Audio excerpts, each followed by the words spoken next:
Hello, welcome to Probability, and this is how to use the probability math program. See the background here? This is white and this is kind of like bluish white, right? Very light blue. Anywhere that's light blue, if you're on the iPad, you can scroll up and down by dragging into the blue areas, right? You can resize in the blue area. You can not resize in the white area. So you don't want to resize your screen or you don't want to stretch or shrink. You can do that in the blue areas. If you shrink your screen, if you're on a computer and you shrink your screen, notice it moved these buttons, your keypad buttons, and where you enter your text. You have a volume switch. This is just the volume of the program without changing the volume of your computer. So if you're listening to music in the background, you don't have to be deafened by the celebration sounds when you get a question right. This will adjust the volume of the computer or the iPad.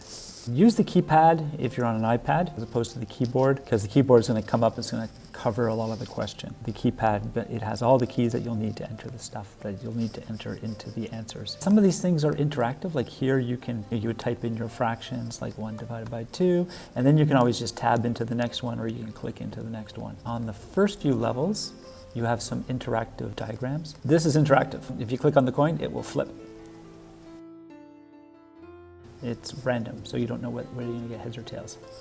Same with the die, it will roll and it's random, so you don't know whether you're going to get 1, 2, 3, 4, or 5, or 6.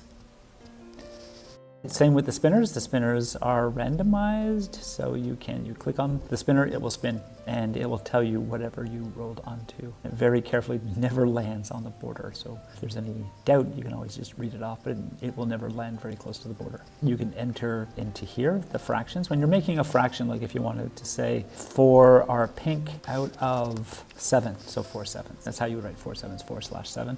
There's a slash down here, you can use that. If you're on the computer, you can just use your keyboard, or if you have a keyboard attached to your iPad, you can just use that. That'll work just fine. If you don't have a keyboard, don't use the keyboard that pops up. You can use these keypads. This is interactive. If you wanted to say B intersection A prime intersection A prime, this is B, and if I click on it, that's B. That's everything that's in B. Okay, and it gets written down automatically when you click on it. If you unclick on it, it is removed. B, what does that have in common with A prime? So B is this. A prime is everything but A, everything outside of A. What do these things have in common? B without the A, like this. So this is B. What does it have in common with everything outside of A is just this area. And what does that have in common with everything that's outside of C? Click there, just this area. 4, 13, 4, and 13. It's interactive. What you click on gets added to the set, or unclick on gets removed from the set. You might want to do some calculations on your screen just to save some time, or you can do the calculations on paper, but it's easier on the screen. Like let's say for level 11, they're asking you to fill in all of these values in the sets based on the hints that they're giving you. You know you have 43 people. That means your omega or your universal set is 43. So I'm going to use the pencil tool. The pencil tool, you can change colors.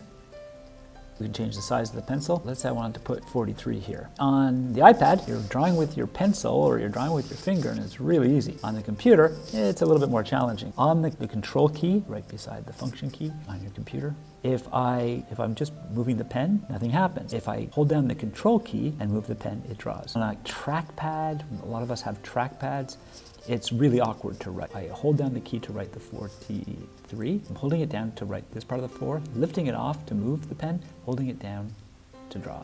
So 43. So it allows me to write on the trackpad a lot easier. There are 25 people that like sculpting, so I put a 25 here. And that still looks like a 6. So let's try that one more time. 25 that like sculpting, 28 like painting, people that like drawing. Anyway, so you get the idea, is you can actually draw on the diagram. You have these pen tools, erase stuff. So if you draw something, you can erase stuff. Those are the tools that you can use. Down here are videos. These are help videos. Presumably you clicked on this button to get to this video. And you have help videos for all the different levels. If you're working on a level and you have some problems, watch the help video. It'll help.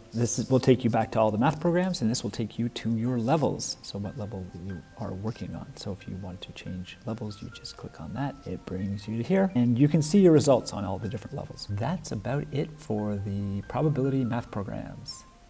Have a good day.